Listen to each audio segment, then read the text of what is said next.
একটু আগে এই লিলুয়া মিরপাড়া অঞ্চলে মনে হচ্ছিলো যেন তৃতীয় বিশ্বযুদ্ধ লেগে গেছে, যা হারে দাঁড়াম দাঁড়াম বোম বোম পড়ছিল। আমি বললাম মানে আমেরিকা অ্যাটাক ফ্যাটাক করে দিয়েছি ইন্ডিয়ার উপর, তারপরে দেখছি না না বাজ পড়ছে। ওহো, আমি প্রথমে ভাবছিলাম মানে বিশ্বযুদ্ধ লেগেছে, অ্যাকচুয়ালি বাজ পড়ছিল।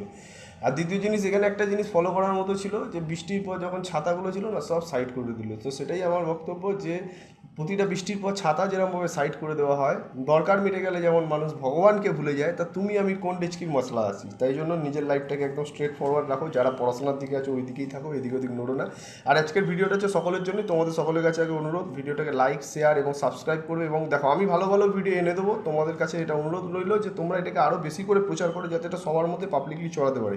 কারণ আমার কন্টেন্টগুলো বানাতেও সময় লাগে এবং তোমাদের এটা পড়াশোনার বিষয়ে বিশাল হেল্পফুল হয়ে যাবে, ঠিক আছে। যেহেতু আমিও নিজে একটা সেই লাইনের মধ্যে রয়েছি, তো আমি তোমাদের মিসগাইড করবো না, ভালো জিনিসেরই ভিডিও বানাবো। যারা যারা ভিডিওটা দেখবে অনেক কিছু এখান থেকে নলেজ বা জানতে পেরে যাবে।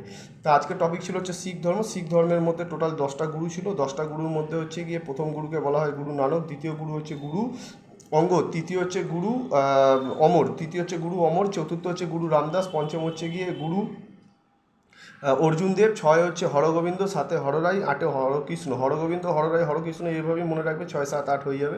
9 হচ্ছে তেগ বাহাদুর, 10 হচ্ছে গুরু গোবিন্দ সিং। এই গুরু গোবিন্দ সিংই ছিল যিনি বলেছিলেন 1.25 লাখ নু এক লড়া, বা তাপ গোবিন্দ সিং নাম রাখা, বা বিশাল বড় গুরু ছিলেন। এবং তিনি বলেছিলেন যে যুদ্ধ যদি করতে হয় তাহলে 1 লাখের সঙ্গে লড়বে, একজন দুজনের সঙ্গে কী লড়বে। সে আলাদাভাবে একটা আলাদাই মেন্টালিটি দিয়ে গেছে। এবং সবথেকে বেস্ট ধর্মের মধ্যে আমার লাগে হচ্ছে এই খ্রিস্টান এই শিখ ধর্মকে। তার কারণই হচ্ছে এখানে যে গুরু 1520 শুরু করে দিয়েছিলেন গুরু নানক, যেটা লঙ্গরখানা বলা হয়। তো তার আজ অবধি কোনো দ্বিতীয় বিকল্প তৈরি হয়নি। হ্যাঁ, অনেক মন্দির মসজিদ গুরুদ্বারাতেই খাওয়ায়, বাট এই অমৃতসর পাঞ্জাবের মতো সত্যি কথা বলতে কোথাও নেই।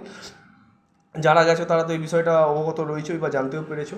আচ্ছা, দ্বিতীয় জিনিস হচ্ছে এটা 1520 শুরু করেছিলেন হচ্ছে গুরু নানক। চতুর্থ গুরু যে ছিলেন সেই গুরুর থেকে শুরু হয়েছিল হরগোবিন্দ সাই টেম্পল, যেটাকে বলা হয় আমাদের অ্যাকচুয়ালি গোল্ডেন টেম্পল। এটা আকবর দান করেছিলেন গুরু রামদাসকে, এবং এর কাজ শুরু করেছিল রামদাস, কিন্তু শেষ করেছিলেন হচ্ছে গুরু অর্জুন দেব, যেটা হরগোবিন্দ সাই মন্দির। যেটা সেই সময় আকবর যখন দান করেছিল তখন বলা হতো এটাকে অমৃত সরোবর, কিন্তু এখন হয়ে গেছে অমৃতসর, সরোবর থেকে অমৃতসর, যেটা পাঞ্জাবে অবস্থিত রয়েছে। এবং এটাও মনে রাখবে, এখানে অনেক আসে, যেটার মধ্যে খালসা প্রথা চালু করেছিল হচ্ছে গুরু গোবিন্দ সিং। এই গোবিন্দ সিংয়েরই খালসা প্রথার মধ্যে 5টা জিনিস ছিল, যেরকম চুল বা নখ কাটতে পারবে না, কাঠের চিরুনি ইউজ করতে হবে, লোহার বালা হাতে পড়বে, দেখবে পাঞ্জাবিরা লোহার বালা হাতে পড়ে, 6 নম্বর সুতির বস্ত্র বা মাথার মধ্যে পাগড়ি, আর 4 নম্বর, আর 5 নম্বর হচ্ছে কি কৃপান ইউজ করে। কৃপান হচ্ছে আর্টিকেল 25। তোমরা বলতে পারো দাদা লোহার তরোয়াল রেখে দিয়েছি, এটা তো অস্ত্র, অস্ত্র রাখা তো আইনত অপরাধ না, এটাই স্বাধীনতা দিয়েছে আর্টিকেল। এর জন্য বলি পলিটিক্সের সঙ্গে পড়বে। আর তোমাদের ভিডিওগুলো ভালো লাগলে লাইক শেয়ার করে দিও। জয় হিন্দ, বন্দে মাতরম, ঠিক আছে।